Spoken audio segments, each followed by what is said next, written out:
Vamos a orar. Amado Dios, gracias Señor. Venimos a ti para esta tarea y esperamos, Señor, que tú nos guíes en lo que falta del curso y establecer bien y definir, Señor, todas las etapas que son necesarias para este trabajo y sobre todo, Señor, ir limando otros detalles que corresponden al trabajo, a la historia y a todo aquello que fue, Señor, la base para nuestra tarea de iglesia y de reconocimiento de la historia. Gracias por tu amor, gracias por tu misericordia y también, Señor, por proveernos una visión más amplia, Señor, de todo lo que corresponde a la iglesia. En el nombre de Jesús, amén y amén. Amén. Muy bien, Ya, pastor, vamos a eh, continuar. Nos hemos quedado, creo, en la parte ya eh, de la parte de la iglesia medieval y trabajar este aspecto. Habíamos hablado de Mahoma, recuerden, y eh, faltan algunas cosas sobre las cruzadas y también los principios de la reforma. Creo que por ahí vamos a ir ya trabajando el asunto, ¿no?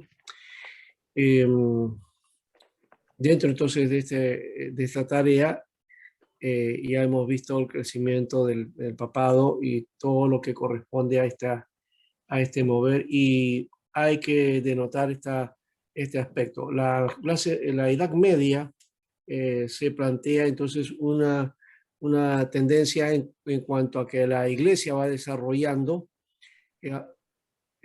va desarrollando la forma de la sociedad medieval, ¿no? Es la iglesia y la teología que va a determinar el derrotero de la vida de la gente en Europa, ¿no? Eh, el elemento religioso va a estar muy presente en la vida común y cotidiana de la gente de la Edad Media y también va a trazar algunos otros elementos que de repente no son muy, digamos, fuera del interés religioso. Por ejemplo, las cuestiones de las relaciones de pareja, la forma de crianza de los hijos, la actitud en cuanto al conocimiento, cuál era el dominio de la ciencia o cómo se iba desarrollando ciencia. Sí, es verdad que casi ya ante el siglo XIII, XIV, la Iglesia o la Edad Media, entonces se forjó dentro de una temática de formación del conocimiento. La escolástica fue uno y también la creación de las universidades. Es curioso eso, frente a un pensamiento unitario de la Edad Media, donde la dominante era la Iglesia y determinaba qué cosas se debía creer y qué cosas debían ser parte del conocimiento de la gente. En este periodo, Justo González le llama a esto que la edad, digamos, eh, de la oscuridad, ¿no? O de las tinieblas, porque, y de paso tenemos una tendencia dentro del mundo evangélico, el mundo protestante, a mirar esta etapa de la Edad Media como la edad del oscurantismo, así se le conoce, como la edad del oscurantismo.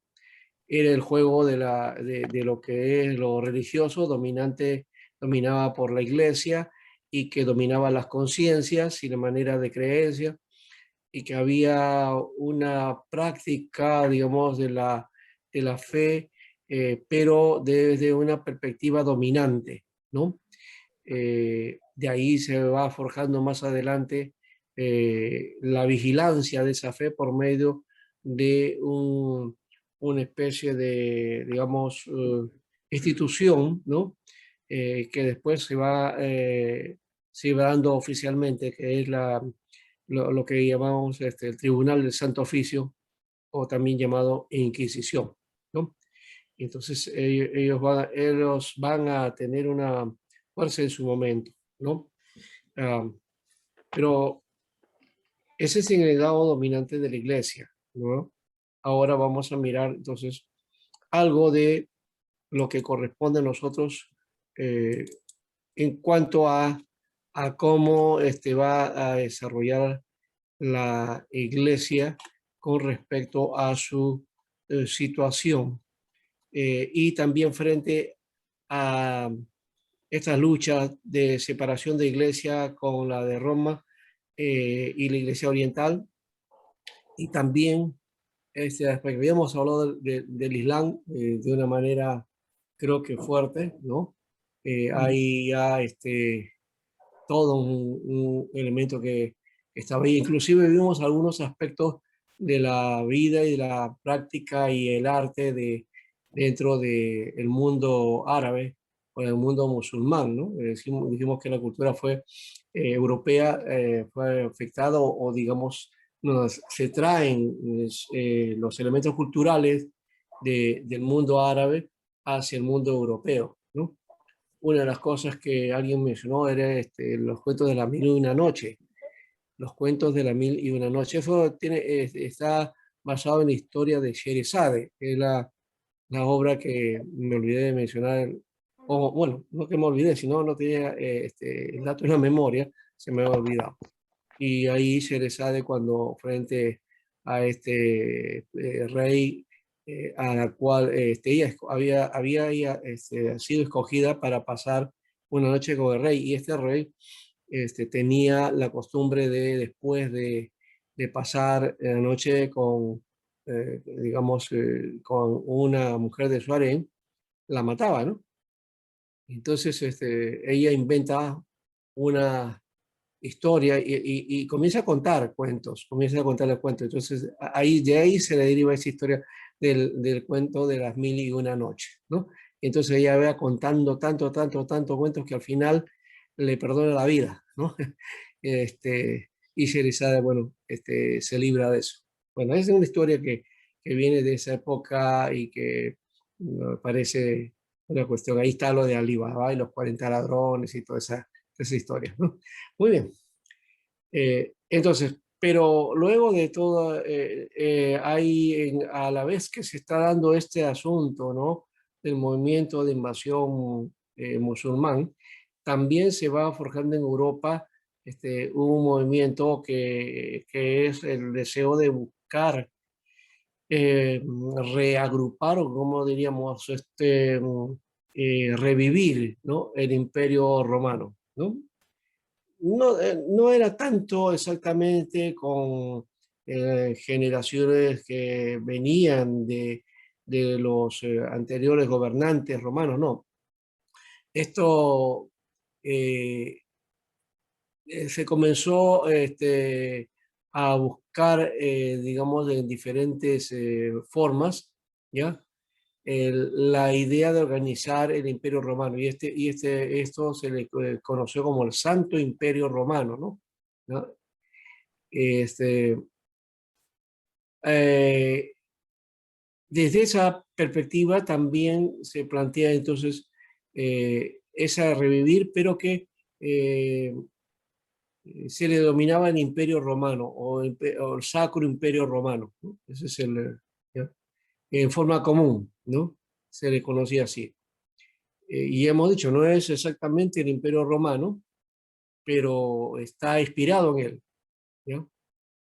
Y aparece pues en Europa, ¿no? Más o menos en la época al oeste del mar Adriático, comienzan a haber desórdenes y hay gobierno de tribus guerreras, ¿no? Que estaban en estos estados, y es en medio de esa confusión que el concepto romano de unidad y orden comienza a aparecer, ¿no? Y inspira entonces a buscar el lugar de buscar esa tradición, ¿no? Y así que más o menos por la última parte del siglo octavo se levantan hombres que van a proponer esto, ¿no? Uno de ellos va a ser Carlos el Grande, ¿no? Que también se conoce como Carlos Martel, ¿no? Es su nombre, Carlos Martel, 742 a los 814, ¿no? Él fue proclamado como Carlos el Grande, es decir, su nombre en francés se conoció como Carlo Magno, ¿no? Carlo Magno. Ya. Este personaje, Carlos, perdón, es nieto de Carlos Martel. Carlos Martel era otro, ¿ya? Que es más bien el que venció en la batalla de Tours en 732, ¿ya? Y que era rey de los francos, una tribu germana que dominó una gran parte de Francia. Esta tribu germana es la que va a desarrollar más bien Alemania en su momento, ¿no? Entonces Alemania viene de esta tribu. Así que Carlos, el nieto, se constituye en el amo de casi todos los países en Europa Occidental. Se va a comenzar a gobernar el norte de España, Francia, Alemania, los Países Bajos, que los Países Bajos no son varios países, sino ese es el nombre que tiene lo que conocemos nosotros en castellano como Holanda. Nosotros le llamamos Holanda, pero no, Holanda no se llama Holanda, en realidad es Países Bajos, Nederland, Países Bajos, Nederland. Ese es el nombre de lo que se conoce como Holanda, ¿no? Bueno, ahí también está entonces el territorio de Austria y también Italia, ¿ya? Así que más o menos componía parte de lo que era el Imperio Romano, ¿no? Y bueno, él fue coronado, Carlo Magno, fue coronado por el Papa León III, ¿no? Como Carlos Augusto, para seguir la tradición romana, ¿no? Carlos Augusto. Augusto, por si acaso, no es un nombre, no es un nombre, por lo menos para esa época. Hoy día, claro que esa es un nombre, mi primo se llama así, pero en esa época no, era un título de los emperadores. Así como César era un título, ¿no? Augusto era otro título, ¿no? Eh, bien. Ahora, entonces, como emperador de la Roma Nueva, ¿no? Y mira, eso es en el año 800 fue coronado, ¿ya? Esto viene a ser entonces la Roma Nueva. Y está más o menos acá, bueno, un poco borroso el Imperio Carolingio. Ya. Él entonces es considerado sucesor de Augusto y de Constantino y de los antiguos emperadores romanos. O sea, atribuye ese elemento de relación, ¿no? ¿no? Como sucesor, no son ni procede de la genealogía de emperadores, ¿no? No tiene, no es de la generación de los emperadores, pero sí se fue considerado como sucesor, ¿no? Él reinó entonces en un vasto dominio, ¿ya? Y fue conquistador, reformador, legislador, protector de la educación y de la iglesia, ¿no? Porque de hecho era muy religioso y se sometió al poder papal, ¿no? Porque el papa lo pone como rey, ¿no? Lo instituye como rey, lo unge como rey, ¿no? Esto es al estilo que hacían los profetas en Israel, ¿no? En Israel también los profetas ungían a los reyes. En este caso el Papa, por ser el poderoso de la iglesia, entonces él aceptaba a reyes o los rechazaba, ¿no? En este caso, por supuesto, tuvo el aval del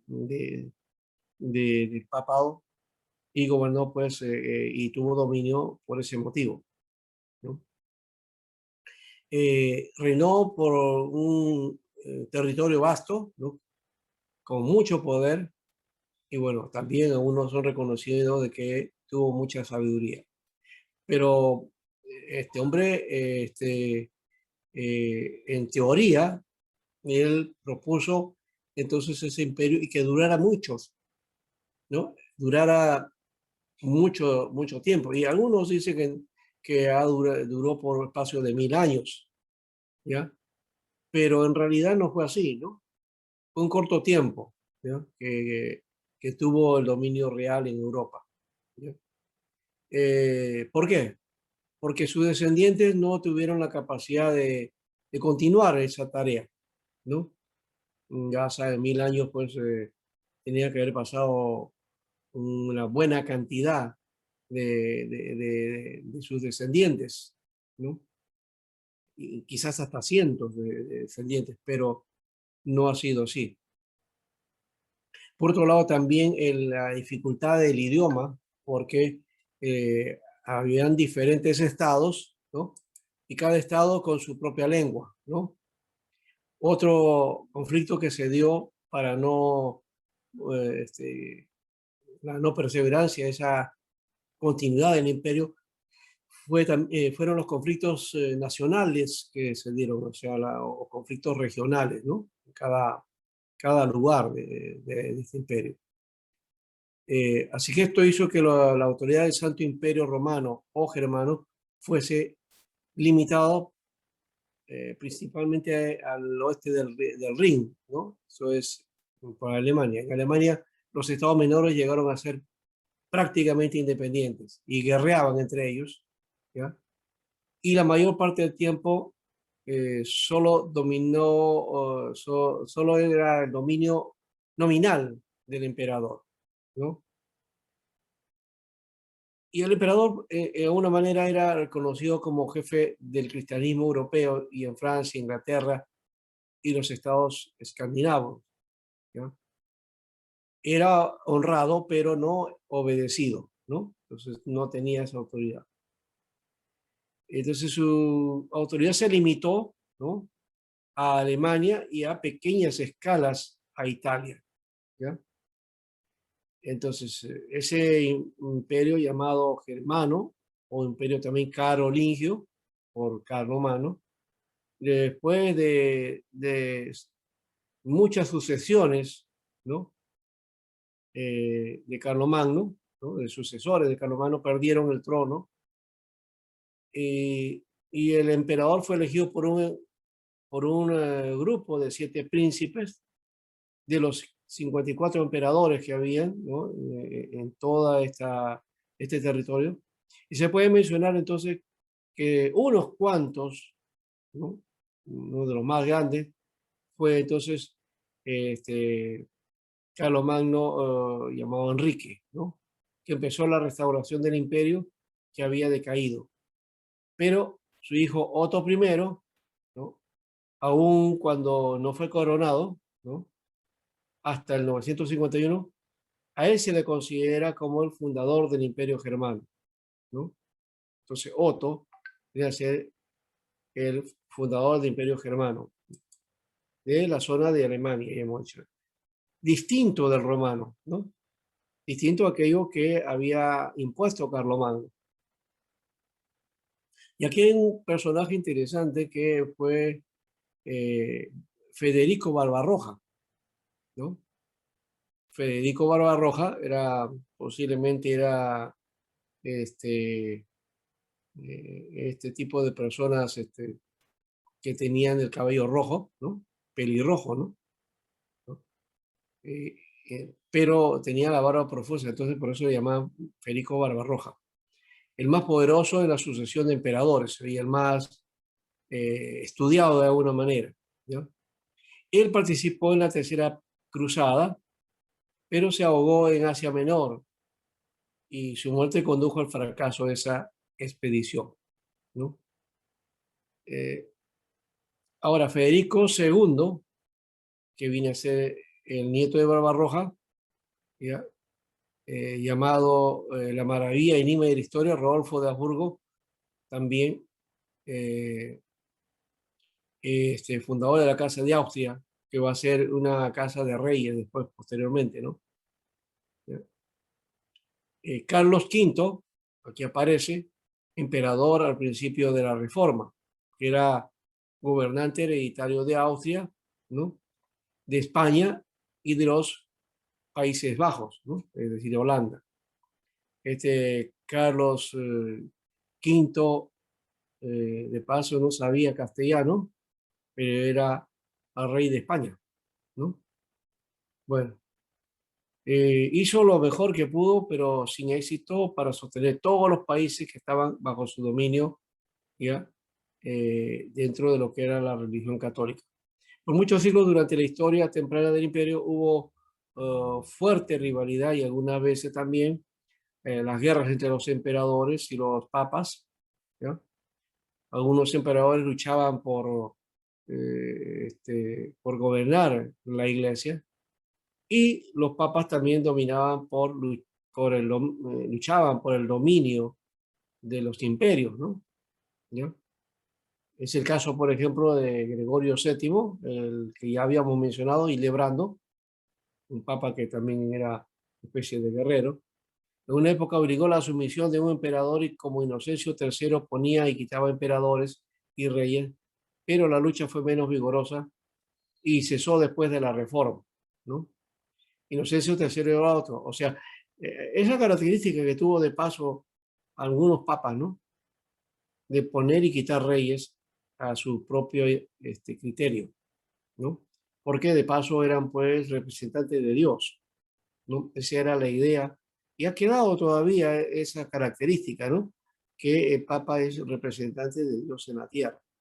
Entonces él decide en términos de lo que se llamaría procesos históricos de cada pueblo, ¿no? Y su determinación de cómo se gobierna o quién lo dirige, ¿no? El Papa entonces hacía esa tarea. Bueno, en la reforma eso digamos, va bajando, ¿no? Y las líneas divisorias entre la Iglesia y el Estado se van fijando, ¿no? La, la reforma va a poner esta concepción de la separación de Iglesia y Estado, ¿no? Un elemento que viene de la reforma, que algunos, de paso, ya para esta época dicen no deberíamos tener, ¿no? Todavía ese principio se maneja dentro de lo que es la característica de los estados laicos, ¿no? La Iglesia no puede intervenir en asuntos políticos del Estado, ¿no? O del gobierno, ¿ya? Y el Estado tampoco puede intervenir en asuntos religiosos, ¿no? Como antes había, antes del concordato, en el Perú, por ejemplo, eh, el presidente era el que determinaba y el Congreso también, ¿ya? Determinaba los ascensos y grados para los sacerdotes, ¿no? Ellos son los que debían de tener, así como hacen con los ascensos de las Fuerzas Armadas, y bueno, que eso es también, antes era el Congreso, ahora creo que es el presidente. Igual, entonces era ese aspecto de cómo intervenían en cuanto a los obispos, a cardenales y los primados, y quienes fueran los que determinaban o sea la cabeza de la iglesia. Hoy día ya no, ya el Estado no interviene en ese asunto, ¿no? No interviene en nada. Sí hay ciertas relaciones, ¿no? De ayuda, de apoyo de la iglesia al Estado y del Estado a la Iglesia que le da amplitud para su labor, nada más, ¿no? Ahora,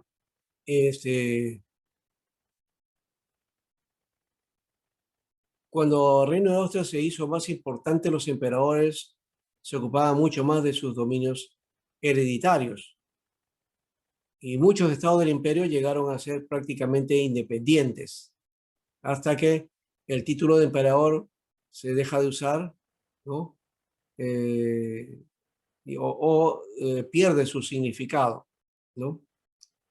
Ya en el siglo XVIII, Voltaire dijo que el Santo Imperio Romano no era ni santo ni romano, y menos imperio, ¿no?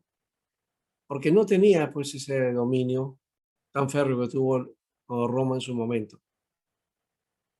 Ahora, la sucesión de emperadores terminó en 1806, cuando Napoleón, ¿ya? Comenzó a dominar en Europa, ¿ya?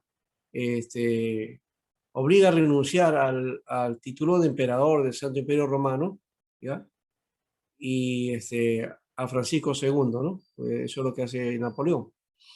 Y asumió el de emperador de Austria.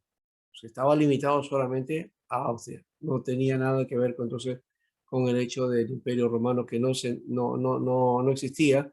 Y según Voltaire, pues no era ni imperio, ni santo, ni romano. ¿No? O sea, no era nada. eh, bueno, aún así, miren, fíjense cuánto tiempo aparentemente ha durado, ¿no? Estamos hablando del año 800 y llegamos a 1800 también, o sea, casi 1000 años. En realidad no ha habido tanto influencia de este llamado imperio, ¿no? Lo que podíamos llamar imperio romano es el imperio carolingio, ¿ya? O en todo caso, sí, pues desde ahí sería este, eh, el inicio, ¿no? Aunque también aquí aparece como que Enrique I es el que fundador del Imperio Germano, ¿no? Entonces, aquí varios periodos. Entonces, el periodo carolingio, de Carlomagno, el periodo ya del otro, Enrique de I, el hijo, ¿no? ¿Ya? Que desarrolla entonces el Imperio Germano, que propiamente ese es el nombre que debería tener, y luego ya se va bifurcando en otros elementos hasta llegar solamente a hacer la influencia dentro del Imperio Austriaco, ¿no? ¿Ya? Así más o menos va bajando toda esta situación de ese imperio. Yo creo que más o menos para esos tiempos ya de 1800, 1700, ya no está hablándose de imperio romano ni tampoco del imperio, del Santo Imperio Romano. Eso ya no existía.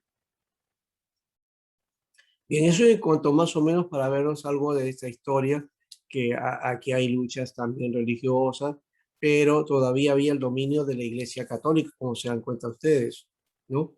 Es el dominio de Europa romana, ¿no?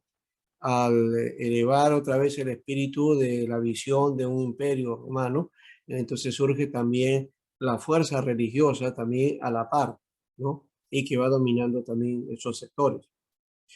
Eh, A pesar de eso, hay momentos también dentro de la Europa de aquel tiempo en donde se va a desarrollar, digamos, movimientos que buscan renovar la iglesia, ¿no? Y eso aparece más o menos en 1200, en 1300, hasta que en 1517, entonces se da también el movimiento luterano y empieza la reforma, ¿no?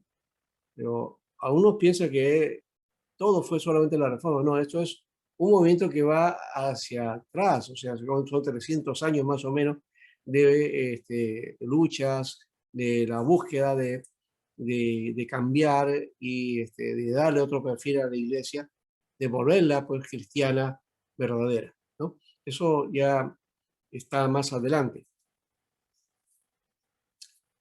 Claro, hemos hablado del Imperio Romano o Imperio Germano, que dura más o menos hasta el 1806, y hasta ahí dejamos ese aspecto del imperio. Vamos a volver de nuevo a la historia y hablamos del año 1054. El año 1054, entonces, se da la separación de la iglesia que se conoce como iglesia latina y la iglesia griega. Aquí anoten, hay varias nomenclaturas, o sea, nombres que nosotros necesitamos tomar como enfoque de la iglesia que había en esa época. ¿Ya? Eh, la iglesia de Roma, ¿no? La que quedaba en Roma, en Italia, es la que va a desarrollar con fuerza, hemos dicho, y el Papa se asume el primado de la iglesia para dominar a las otras iglesias, ¿no? Entonces, todas van a estar en su dominio. ¿Ya? Eh, es la iglesia que después se va a llamar católica romana o católica apostólica y romana, ¿no? Es lo que le va a conocer. Su desarrollo, su fuerza, digamos así, su esplendor fue la Edad Media, ¿no? En esta época desarrolla y tiene su fuerza, ¿ya? Pero en medio de eso también aparecen, hemos dicho, discusiones o pareceres diversos que no van a darle una fuerza de unidad, ¿no? Y así aparece la separación de la iglesia que está en el occidente, que se conoce como latina. ¿Por qué? Porque era la influencia o el dominio del latín. De ahí viene, latín, latina. Y la iglesia griega es ¿por qué? Por la influencia griega, pues, el idioma, ¿no? El idioma griego. Es por eso se llaman así. Pero también son conocidos como la iglesia latina, como la iglesia de Roma occidental o la iglesia romana del occidente, porque pertenecía al imperio romano del occidente, ¿no? Y la otra iglesia, la que va a surgir después de 1054, se va a llamar entonces iglesia ortodoxa, iglesia cristiana ortodoxa o iglesia cristiana griega. Bueno, añadiéndonos entonces algunas otras nomenclaturas. La del occidente se va a llamar iglesia eh, católica, apostólica y romana, ¿no? Es el nombre que va a asumir. La iglesia griega también asume un nombre parecido y se va a llamar iglesia cristiana católica ortodoxa. También se conoce así, ¿no? Entonces, usted va a encontrar también en la web algunas páginas donde va a encontrar ahí, hablando de la referencia de esta iglesia, le va a llamar la iglesia católica ortodoxa, ¿no? Porque católico equivale a cristiano para la nomenclatura de la iglesia de Roma, ¿no? Entonces, como la ortodoxa sale de Roma, entonces se va a asumir entonces cristiana ortodoxa o cristiana católica ortodoxa, ¿no? Ese es el otro nombre, ¿sí? Entonces, ¿qué había pasado después de que se había efectuado antes esta división, que ya hemos dicho fue en 1054? La relación normal entre el papas y patriarcas por espacio de 100 años se había caracterizado por una lucha continua que va a terminar en 1054. Ya estaba en realidad dividida la iglesia y lo que quedaban es escaramuzas o luchas que tenía entre los patriarcas y el papa, ¿no? Así que el mensajero del papa puso sobre el altar de Santa Sofía, ¿no? La iglesia catedral más grande que ahora es una mezquita, ¿no? En Constantinopla, o lo que llamamos también Estambul, ¿no? Ahí se le dio el decreto de excomunión, ¿no? Del patriarca, ¿no? De Constantinopla. Y a su vez el patriarca expidió un decreto de excomunión a Roma y a las iglesias que se sometían al papa, ¿no? Entonces ambos tuvieron excomuniones, ¿no? ¿Ya? Ambos se excomulgaron, digamos así, ¿no? Cada uno se excomulgó, ¿ya? Entonces no hubo reconocimiento de la existencia eclesiástica de una para con la otra.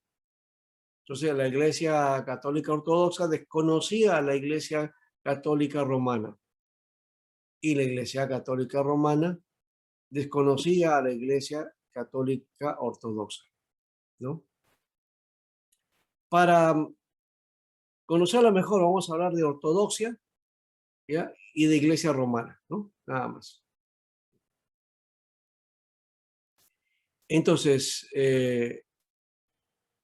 desde ese tiempo la Iglesia latina y la griega se han mantenido separadas, no reconociendo ninguna la existencia de la otra. La mayoría de las cuestiones que tuvieron fueron discusiones con respecto a digamos, que aparentemente son triviales para ahora. Hoy día ya no hablaríamos de eso y seguramente que no sería signo para dividirse, ¿ya? Pero en esa época fue violento, controversial, y a veces con persecución también, ¿no? ¿Ya? ¿Y de cuál fue una de las diferencias que se dan en medio de estas discusiones? ¿Ya? Es la conocida como el concepto del filioque, ¿no? ¿Y cuál es el concepto del filioque? Es de dónde procede el Espíritu Santo, ¿no? Es declarar la procedencia del Espíritu Santo. Pero la palabra filioque no significa eso por si acaso, no, sino que había este, una concepción, ¿no? Dentro de las iglesias latinas, que el Espíritu Santo procede del Padre y del Hijo. Y de ahí está la concepción filioque, es decir, procede del Hijo, ¿no? Procede tanto del Padre como del Hijo. Y ahí está filioque. Y ese concepto, la Iglesia Ortodoxa no la compartía, ¿no? Según la Iglesia Ortodoxa, el Espíritu Santo no procede del Padre y del Hijo. El Espíritu Santo procede del Padre, ¿no? Eh, perdón, eh, sí, procede del Padre. Esa es la idea, ¿ya? No del Hijo. A ver, vamos a ver por acá. Sí, es que ahí está, ¿ven? Los griegos decían que procedía del Padre, ¿ya? Y entonces por eso que la palabra filioque no era considerado dentro de su concepción doctrinal, ¿ya? Este es un elemento base, por si acaso, porque cuando usted escuchen algunas confesiones o credos donde dice que el Espíritu Santo que procede del Padre y del Hijo, ese es el concepto católico romano. El concepto ortodoxo es que solamente el Espíritu procede del Padre. Bueno, esto posiblemente no es muy un detallito por ahí para nosotros. El protestantismo lo toma de paso, ¿no? No tiene problema con eso. O sea, sí, somos de concesión, aceptamos el filioque, ¿no? Ahora, y es más todavía, creemos que el Espíritu Santo procede del Hijo, ¿no? Procede del Hijo, porque Él lo prometió. Entonces, la presencia del Espíritu Santo tiene que ver con la promesa de Jesús. Aunque el mismo Jesús dijo es la promesa del Padre, ¿no? Y la promesa del Padre. Bueno, así que hubo pues mucho debate por este asunto, libros en cantidades, ¿no? Y también, de paso, sangre derramada, ¿no? En muchas contiendas. Solamente por ese detalle, imagínense. Y eso hace reconocer que antiguamente las guerras eran religiosas, ¿no? Mucha sangre, mucha muerte corría, ¿por qué? Porque pensabas en una manera o creías en otra cosa, ¿no? Y eso lo llevaba a las batallas, a las luchas, a las guerras, ¿no? Europa estaba dañada de eso, inclusive hay una etapa que le llaman la guerra de los años, de los 30 años, hay otra guerra de los 100 años, ¿ya? Algunas no fueron religiosas por si acaso, y otras sí. La guerra de los 100 años en su momento también fue fuerte, por ejemplo, el caso de esta señora Juana de Arco, ¿no? Que era una visionaria, profeta, Dios le hablaba a ella, y eso la iglesia le parecía una aberración, ¿no? Y la persiguieron, finalmente la derrotan, ¿no? Pero esa derrota de Juana de Arco la lleva al triunfo más bien, ¿no? Bueno, no vamos a hablar de esa historia, que es una historia posterior, ¿no? Solamente estoy mencionando esos detalles de las guerras y luchas que había en Europa solamente por el asunto religioso, ¿no? Y si nosotros buscásemos de repente en la historia todo está acerca de estas guerras, vamos a encontrar que muchas de las guerras que se dieron fueron más de corte religioso que de otras. También hubo de corte político, ¿no? También hubo luchas de corte social, ¿no? Pero muchos, las que, digamos, tienen en cantidad, pues son religiosas, ¿no? Bueno, Así es el hombre, no sé si lucha por, sea por lo político, por lo religioso, siempre cuando se llega al paroxismo, se lleva a conflictos terribles, ¿no?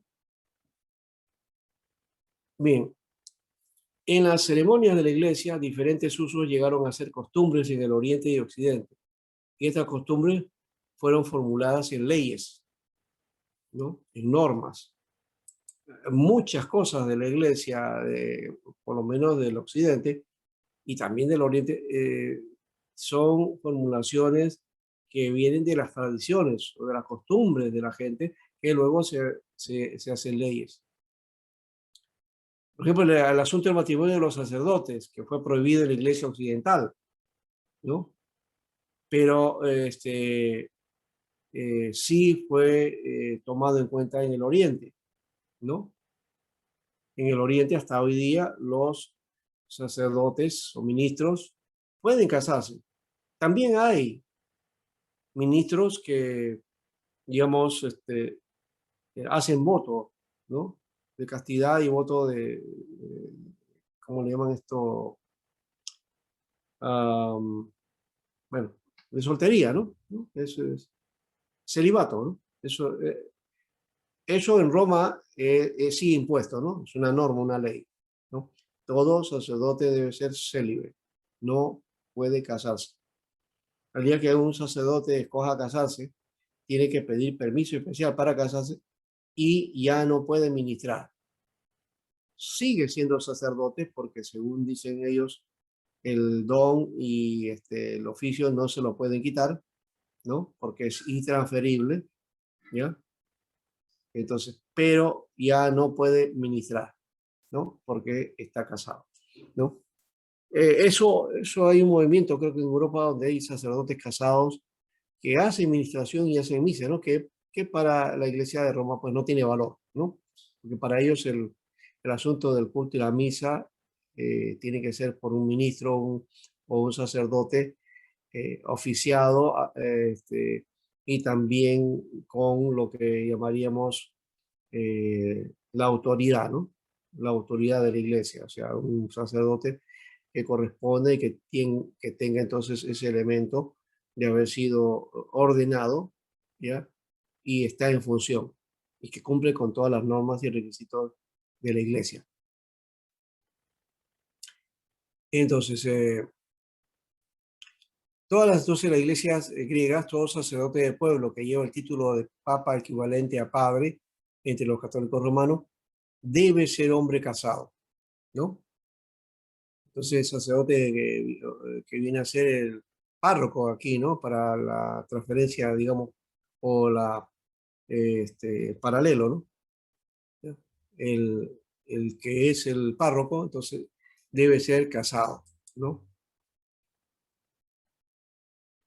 Y hay algunos que van a tener algunas funciones específicas que se les requiere que sean solteros. En las iglesias occidentales la adoración a imágenes se impuso, ¿no? Una práctica de casi 1000 años, mientras que en la iglesia griega, en la iglesia ortodoxa, no se ven imágenes o no se ven estatuas, se ven cuadros, cuadros que recrean la vida de Jesús, la pasión de Jesús, ¿no? Y reflejan algunos momentos de algunos hombres de Dios, que bueno, se le llaman santos también, ¿no? Eh, Hay cuadros entonces en relieve, con imágenes en bajo relieve y son estimadas con la reverencia más profunda, ¿ya? Y plantean una reverencia, una honor a esos, pero no adoración, ¿no? Es en la iglesia, más bien católica, la que se va a describir tres tipos de, digamos, de servicio o tres tipos de honra, ¿no? Para no decir adoración. Se le dice que el único que es digno de adoración es Dios y eso se conoce como latría. Latría. Latría viene a ser el acto de adoración solo a Dios, ¿ya? latría. ¿Ya? La otra es el dulía. La dulía vendría a ser la honra a los servidores, a los siervos de Dios, que en este caso son los santos para la Iglesia de Roma, ¿no? A los santos. Y luego hay una tercera que se llama la hiperdulía.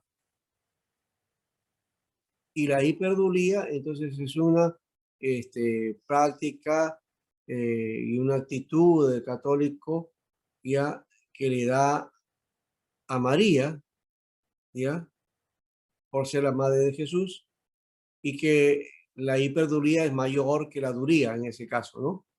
Pero que no llega a la adoración, según ellos, ¿no? No llega al sentido de la oración, es decir, no llega a la latría, porque la latría solamente es para Dios. Desde esa perspectiva, ellos dicen que entonces no son idólatras, ¿no? Porque hay diferentes formas de honrar o de, digamos, de reconocimiento, ¿no? La adoración es solamente a Dios.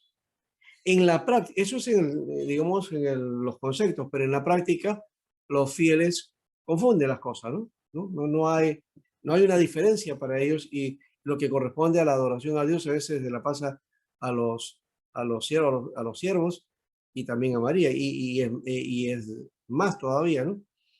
En las expresiones religiosas católicas, la presencia de María es vital, su esencia es de tal manera que un católico no puede dejar de hacer su reverencia, su presencia y su contacto con María, porque ella se ha convertido en hasta la intercesora, es la que la llaman la madre de la iglesia.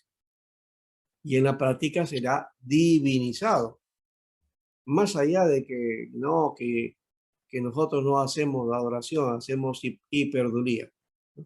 La hiperdulía puede ser, eso lo conoce un sacerdote o un teólogo, pero el creyente común no sabe eso, no hace la diferencia, ¿no? Y ahí viene el conflicto. Entonces, al final la práctica es idolátrica, ¿no? De alguna manera, ¿no? Ahora, eso también hay que tener en cuenta, y claro, no estamos todavía en la época del protestantismo, pero eso hay que va a ser, digamos, la historia ya después, ¿no? Nos le va a tocar en la siguiente, ¿ya? Eh, Hay algunas cuestiones que trabajar. Primero van a trabajar la Edad Media, poco se va a trabajar todos los elementos de la Edad Media. Acá solamente estamos haciendo las fases de esta parte, de las cruzadas y todo eso, ¿ya? Pero que va a marcar lo demás en lo que va a desarrollar. Eso es otro curso.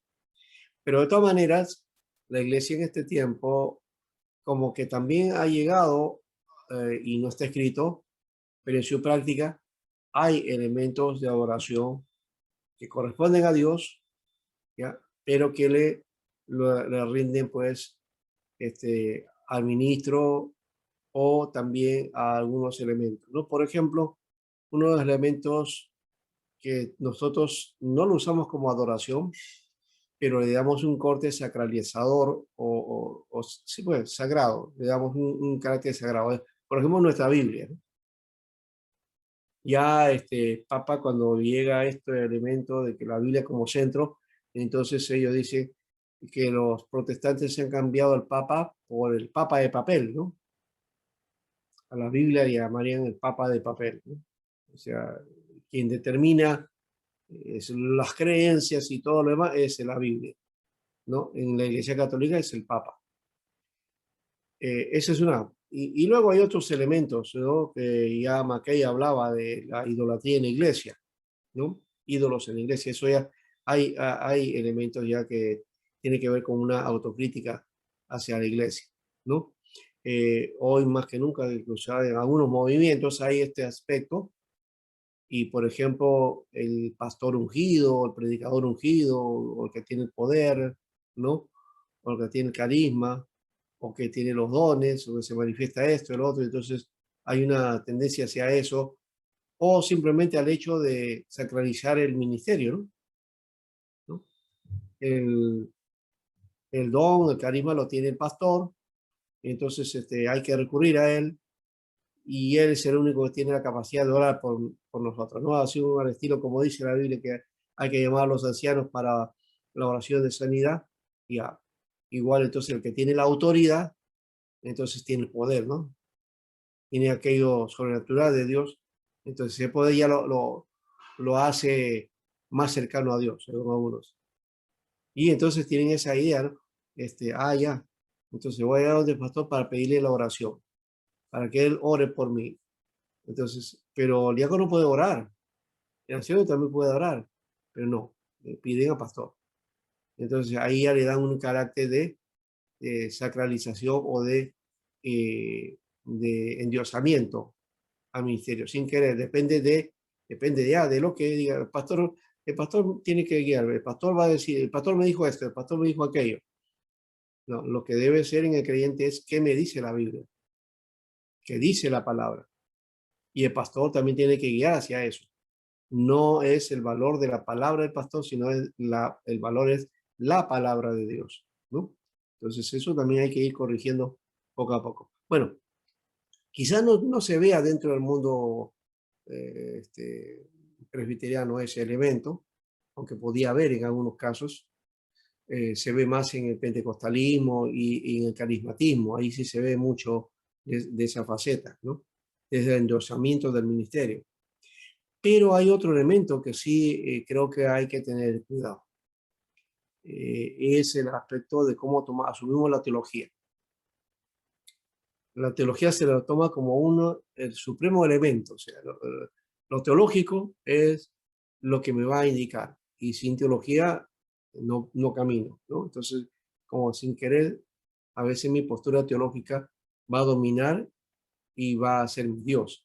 Eso hay que tener mucho cuidado. De lo que alguna cosa es las concepciones que uno tenga, teológicamente hablando, ¿ya? Y otra cosa es que el estar sometido a Dios, que debe ser mi máxima expresión y la adoración para Él, ¿no? Eso creo que es un elemento que debe estar bien marcado, porque hay algunos que pues luchan por su teología y hasta se embargan en esto, casi al estilo guerra, ¿no? ¿Ya? Y se pelean unos a otros. Una cosa es el debate, una cosa es las posturas, y luego pues volvemos a lo nuestro, cada uno tolerándonos unos a otros, ¿no? En cuanto a la condición. Eso digo dentro del calvinismo y de las luchas con los arminianos, ¿verdad? ¿No? ¿Cuánto veo yo en las redes ese tipo de luchas que se dan escarnizadamente, ¿no? Cada uno defendiendo su propia posición. Ahí se ve idolatría. No, eso no puede ser, ¿ya? Finalmente somos cristianos, somos hermanos y tenemos que adorar a un mismo Dios, más allá de las diferencias o posturas teológicas o la visión doctrinal que cada uno tenga, ¿no? Que eso es respetable, hay que respetarlo. Muy bien.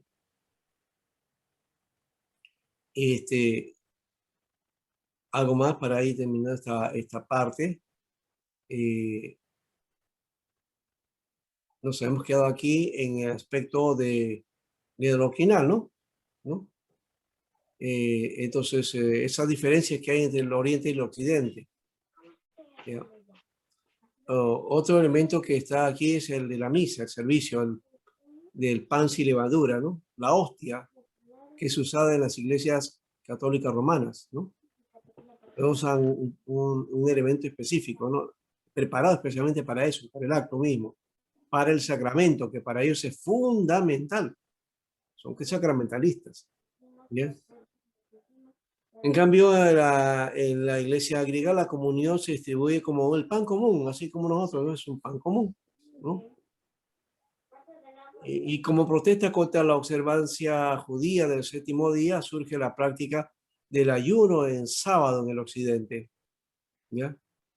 Pero ese tipo de observancia del ayuno de los sábados dentro del mundo católico no se observa en el oriente. O sea, la iglesia griega no practica eso. Más tarde, el día del ayuno católico va a ser cambiado para viernes por el día de crucifixión de nuestro Señor. Y algunos católicos, bien católicos, entonces ayunan los viernes. Ya saben por qué entonces es ese asunto. ¿Por qué? Porque según la tradición, el día de la crucifixión del Señor fue el día viernes, ¿no? No hay ninguna cuestión histórica con respecto a eso en realidad, ¿no? Parece que el Señor murió una víspera de Shabbat, ¿ya? Y la víspera de Shabbat, de la Pascua, posiblemente hay que tomar en cuenta ese otro elemento también, ¿no? Ellos cuentan los días de diferente manera, ¿no? Entonces está el primer día, segundo día, tercer día, cuarto día, quinto día, sexto día, y el único que tiene nombre es el Shabbat. El séptimo día para el judío es el Shabbat, o sea, el día de reposo. Es el único día que tiene nombre, ¿no? Y la referencia es cuando decimos que fue casi una víspera del Shabbat, porque lo dice el mismo texto del Evangelio, cuando van a reclamar el cadáver de Jesús, ¿no? Dice que hay que hacerlo antes de que se dé, que venga el día de reposo. O sea que Jesús no murió el día de reposo, tampoco murió el mismo día anterior. Parece que ha sido días antes, ¿no? Entonces podía ser entre jueves, por lo menos, ¿no? O lo que nosotros conocemos como jueves, por ahí puede ser, ¿no? Pero bueno, ahora eso es otro elemento, es un detalle que no demarca nada, no cambia nada, no interesa exactamente cronológicamente cuándo fue, qué día, ¿no? El hecho que fue que murió, ¿no? Y se sacrificó por nosotros. Ahora,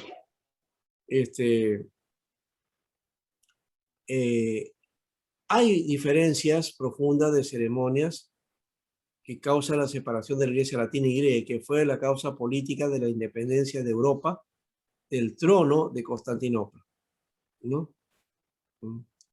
Entonces, más allá de las diferencias, esto de sacrificio y los días y ayuda y todo eso, fue el asunto de la búsqueda de independencia de Europa, del trono de Constantinopla, ¿ya? Donde estaba el establecimiento del Santo Imperio Romano, 800 años, ahí se creó, 800 después de Cristo, y aún después de la caída del antiguo Imperio de Roma, 476, la idea imperial era que tenía fuerza y los nuevos reinos de bárbaros, los francos y otros, ¿ya? Que estaban considerando ahí el asunto de dominio y estar bajo el emperador de Constantinopla, pero cuando viene el Santo Imperio Romano, se establece Carlomagno, toma lugar el imperio y entonces en forma separada e independiente los emperadores de Constantinopla entonces también fueron un estado independiente, ¿ya? Que necesitaba también una iglesia independiente. Entonces, cuando surge esto de Carlomagno, Constantinopla entonces se va desarrollando con más fuerza de forma independiente, ¿no? Entonces ese imperio romano del Oriente cobra mayor fuerza, ¿no? Y entonces lo que condujo a la separación fueron más bien las continuas reclamaciones de Roma de ser la iglesia dominante, ¿ya? Y que el Papa es el obispo universal, ¿no? Eso no era de la visión de la iglesia griega, la griega ortodoxa, ¿no? Entonces, y por otro lado también la visión de tarea en Roma, la iglesia dominaba al Estado. Comenzó gradualmente, ya hemos dicho que hasta el Papa llegó a poner reyes, ¿no? Y a quitar reyes, ¿no? En cambio, en Constantinopla, la iglesia estaba sujeta al Estado, ¿no? Sumisa al Estado. Así que era inevitable el cisma entre los dos, ¿no? Porque tenían concepciones opuestas, ¿ya? Y vino la separación, como hemos dicho, fue el año 1054, ¿ya? 1054.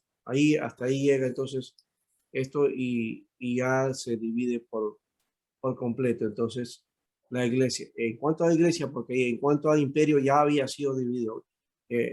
Bueno, no ha dividido, sino que el 476 el imperio romano había dejado de ser y solamente quedaba el imperio oriental, ¿no? Que también es llamado imperio bizantino. Algunos dicen no debe llamarse así también, ¿no? En fin, pero es el nombre que, el cual también se le conoce, ¿ya? Bueno, ahí más o menos esta historia que estamos mirando. Luego vamos a mirar las cruzadas, pero voy a pedirle a ustedes que cada uno haga su tarea y al regreso vamos a hacer eso como una tarea de trabajo, ¿ya? Muy bien, ¿alguna pregunta sobre esto? ¿Qué otro curso falta? Son 3.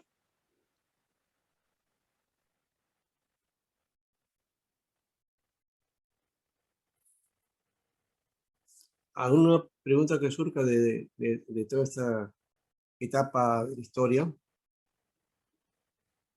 Hemos hablado del Imperio Carolingio y hemos hablado de la separación de la Iglesia de Oriente del Occidente. Son dos temas.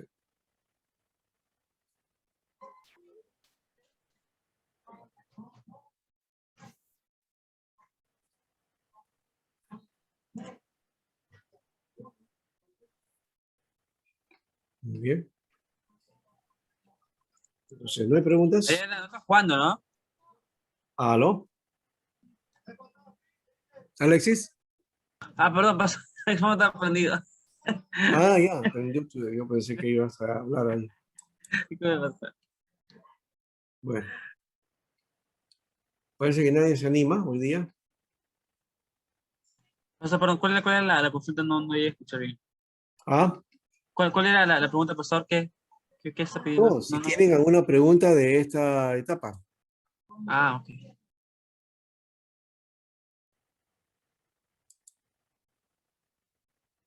O de estas etapas, ¿no? De lo que hemos hablado, ¿no?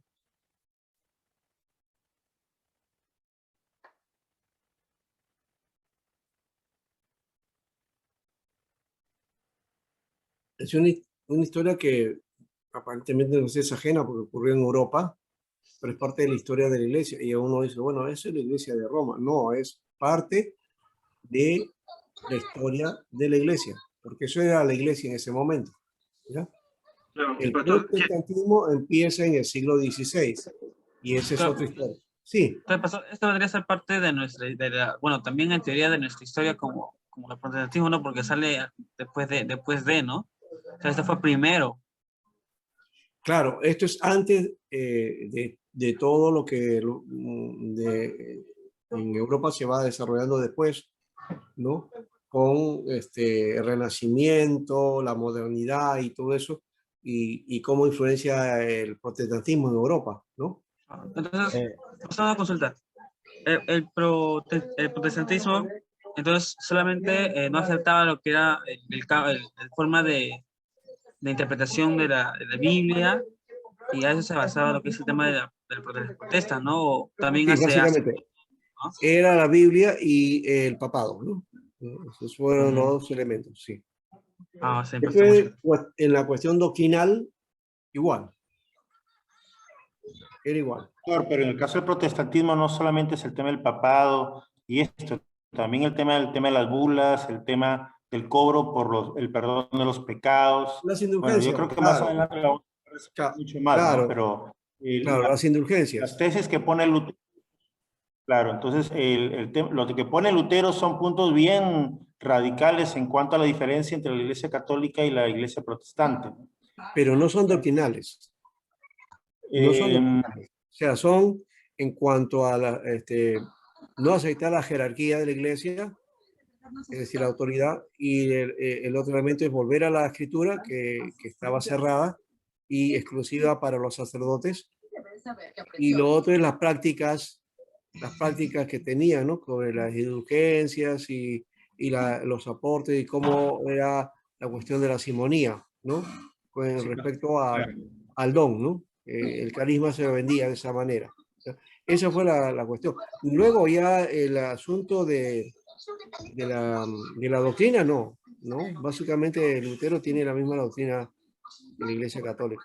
Sí. Pero, pastor, si usted se da cuenta, detrás del tema de las indulgencias hay temas teológicos muy fuertes, como por ejemplo el hecho de que la salvación se compra con las indulgencias versus la salvación por la fe que presenta Lutero y presenta también Calvino y más adelante los evangélicos. Entonces, si bien son cosas muy puntuales, tienen un trasfondo teológico bastante fuerte. El otro tema era que muchas de las corrupciones teológicas introducidas por la Iglesia Católica estaban justamente en lo que los papas decían, ¿no? El papa decía, bueno, ¿sabes qué? Hay que adorar a tal cosa, y se hacía. Y de esa manera es como entra justamente la teología mariana, porque los papas lo aprobaban, mientras que la propuesta protestante es lo que la Biblia dice. Claro. Entonces, con hay cosas que muy reconocer- simples se está marcando una distancia teológica fuerte, porque estamos hablando del tema de revelación, ¿no? Ya, pero hay que reconocer que este asunto que tú estás apuntando de lo mariano estaba como tradición, todavía no había sido determinado por la Iglesia. Eso es posterior, aparece posteriormente ya como una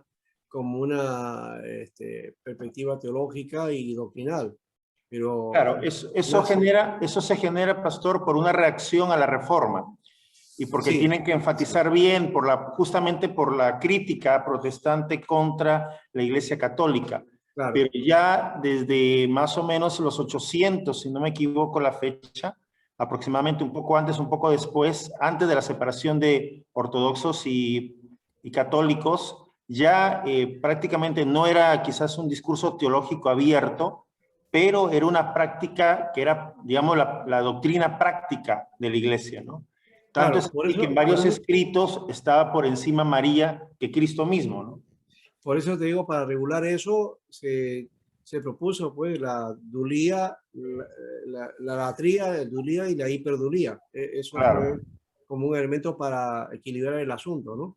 ¿Ya? Ahora, pero por otro lado, lo único que hizo Lutero es volver al principio o a la doctrina de Agustín, ¿no? Claro.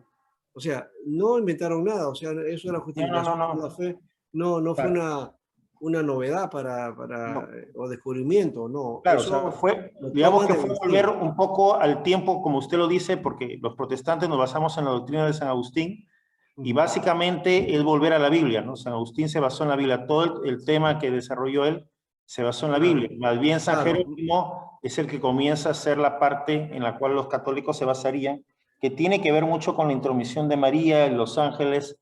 Claro, y no, iban a tomar ellos la doctrina tomista, pues Tomás es el que va a tener más influencia a partir de Santo Tomás de Aquino, sí. 1400 más o menos, ¿no? Sí, por ahí van a irse por esa ruta, ¿no? Sí. Claro. Eso va a hacer la diferenciación de alguna manera, ¿no?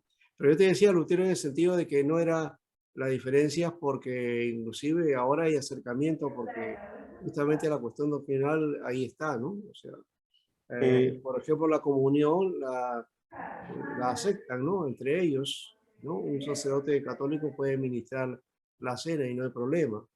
Bueno, pastor, lo que pasa es que realmente cuando uno conoce a la iglesia luterana, hay iglesia luterana reformada y hay iglesia luterana tradicional, ¿no? Entonces, la iglesia tradicional cayó mucho en el liberalismo. La iglesia, y por eso justamente la iglesia reformada reacciona y vuelve a la Biblia, porque la iglesia tradicional se volvió mucho al catolicismo, ¿no? Entonces, o sea, fue tantas sus raíces que... Está trabajando mucho la cuestión ecuménica. Sí. Claro, entonces el tema ecuménico realmente es un liberalismo que vuelve a tener el principio de la unidad, el espíritu de la unidad en vez de la unidad del espíritu, ¿no? Y realmente es una falsificación de la Biblia, ¿no? Porque la unidad del espíritu es la unidad que da el Espíritu Santo, pero el espíritu de unidad a lo que ellos abocan realmente es un demonio, que es el anticristo. Y ahora justamente hablando de eso y estas diferencias con la del Oriente, hoy día hay acuerdos y también la del Oriente está volviendo, ¿no? Hay trabajos muy fuertes con el Vaticano, ¿no? Y entonces hay acuerdos y inclusive hay intercambio, ¿no? Intercambio de sacerdotes de Roma y de ortodoxos, ¿no? Y están ahí en esa propuesta ya de digamos, a unir la iglesia, ¿no? Eso está pasando por allá. La luterana acepta, pero no está tan ligada a, digamos, a convertirse o volver a Roma, ¿no? Y la Claro. iglesia protestante, claro, no, la evangélica está muy lejos de ser eso, puede hacer algún acuerdo, ¿no? Algunas Sí, iglesias anglicanas, pastor, también están en eso, que son algunas iglesias, sí, básicamente iglesias de la Reforma, ¿no? sí, no, las anglicanas sí tienen ese acuerdo, ya tienen elementos inclusive con respecto a eso, sí hay, ya. Es lo que ha pasado, por ejemplo, hay los ministros anglicanos están en mucha relación con la Iglesia Católica, ¿ya? Y el caso que se dio de este sacerdote que se casó, que lo dejaron, ya no podía ministrar en la Iglesia Católica, se fue al anglicanismo, ¿no? Claro. Un sacerdote que era muy popular hace unos años atrás en la televisión, el padre Alberto, Así es, ¿no? sí. Sí, ahora es anglicano. Lo que pasa es que el ritual anglicano es más pegado incluso que el luterano al catolicismo. Es casi, o sea, no hay Es, mucha diferencia, ¿no? Es es la prácticamente, misa, igual, o igual sea, es. es una misa sin imágenes, eso es Sí, todo. claro, pero es igual porque está la Eucaristía ahí presente y todo Por eso. eso digo, es una misa sin imágenes. Sí, O sea, después no hay ese es gran otro, diferencia. eso es otro elemento, pues no necesita imágenes. Hay iglesias católicas que hoy día inclusive tienen ese elemento, ¿no? No hay ninguna imagen en la iglesia, solamente una cruz, ¿no? Claro, ese fue el Entonces, movimiento carismático en la Iglesia más allá Católica del carismatismo, ¿ah? Yo conocí, por ejemplo, la iglesia que está en por el Estados Parque de las Unidos. Américas, en la Victoria. ¿Ya? Ya. Ahí la iglesia es una iglesia bastante moderna en la construcción. Y tú entras, bueno, sí hay una virgen, pero más allá no hay, no tiene santos, no hay nada de cosas ahí o imágenes, ¿no? Y una Y cruz. lo que Eso, pasa, pastor, es la influencia justamente del movimiento carismático, en el cual muchos sacerdotes y la iglesia metodista fue la que introdujo el tema pentecostal dentro de esto, porque eran los que traducían, y muchos sacerdotes y monjas se convirtieron y el efecto fue que justamente comenzaron a sacar las imágenes de los templos, pero hubo una contrarreacción católica en la cual sacaron a estos sacerdotes, ¿no? Es todo un podría tema de ser, historia desde los 70, más o menos 80, ya, sí, que sí, eso, sí, comienza con, ajá. Sí, es verdad eso, que pero comienza justamente con, esta iglesia tiene que te más estoy tiempo. mencionando es anterior a los 70, anterior a los 70, o sea, Ah, antes del movimiento carismático y todo eso, ¿no? Sí, ya, hay algunas que tienen esa tendencia, inclusive, por ejemplo, las iglesias europeas, las iglesias de Norteamérica y de Europa, católicas, tú vas allá y no vas a encontrar santos, sí, no vas a encontrar así santos. es. Justo, bueno, de Europa no conozco, pero Estados Unidos sí, no tienen imágenes las iglesias católicas Así, norteamericanas. así es. Las europeas muy poco. Uno Ujú. que otro santo antiguo, pero no es como acá, pues que tenemos un montón de santos de habidos y por haber. Claro, sí hay reverencia, igual que, por ejemplo, hace la Iglesia Ortodoxa, también recuerda que tiene a San Jorge, por ejemplo, ¿no? Es Claro. uno de los santos de la Iglesia Ortodoxa, ¿ya? Pero no tiene esa gama de días de festividad para los santos, ¿no? Que cada día es un día para el santo, como ocurre en la Iglesia Católica, que tiene su santoral. Los Claro, lo que pasa, 360 pastor, es... es que en el caso de América Latina hay algunos teólogos liberales que justamente explican que ese fenómeno se da por el tema idolátrico y la forma de evangelización católica en el virreinato, ¿no? Que Sí, a eso sí, cada dios pagano le ponían un nombre cristiano, ¿no? Entonces, claro, pero finalmente sí van hacía en surgiendo. función al santoral, es decir, porque el Claro, santoral, sí, el día en que caía el santo, ¿no? Entonces, por eso algunos tienen algunos nombres. La gente de hace muchos años, y eso ya no se practica hoy día. Hoy día más bien se ponen pues nombres extranjeros, ¿no? Eh, son otros los nombres, pero antes era el nombre de santoral, todos tenían su nombre, Eustaquio, Efrendio, ¿no? Efraín, qué sé yo, entonces nombres ahí de santos de la iglesia, ¿no? Ya, bueno, ahora ya no tenemos eso. Ya. ahora se puede Muy bien, modernizar más. sí, sí, eso es. Bueno, nos vamos al descanso, ¿ya? y volvemos dentro de unos 10 a 15 minutos. ¿Ya? Gracias. Doctor Sánchez, una consulta. A ver, ¿Qué dice? Acá dice en la historia de la iglesia latina y griega, en latín dice filioque. ¿Qué es filioque? lo que ya mencionamos, ¿no? Que el Espíritu Santo procede del Hijo, ¿no? La idea es que el Espíritu Santo procede del Padre, pero además la Iglesia Católica dice, no, no solamente del Padre, también del Hijo, por eso ahí está la idea del filioque, que es un concepto que no tiene la Iglesia Ortodoxa, dice solamente procede del Padre, ¿ya? Ya. Y eso creo que pasa también en la Iglesia Protestante, no lo he revisado porque no, me parece que no es tan importante, pero sí creemos eso de que el Espíritu Santo procede del Padre y del Hijo, ¿ya? Pero para la Iglesia Ortodoxa solamente dice procede del Padre. Y creo que está bien en ese aspecto, ¿no? Que procede del Padre, más bien después de que viene el Hijo, viene el Padre, pero quien lo envía, ¿quién es? El Padre, ¿ya? El Padre lo envía. Y Jesús mismo lo proclama así. Entonces, creo que el concepto más se pega a la ortodoxia que al catolicismo, ¿no? Entonces, filioque es para los católicos eso, ¿no? El Espíritu Santo tanto procede del Padre como del Hijo. Como procede del Hijo, el Espíritu Santo es filioque. ¿Ya se entendió ahora? Gracias, pastor. Sí, gracias, pastor. Ya, muy bien. Vamos al descanso.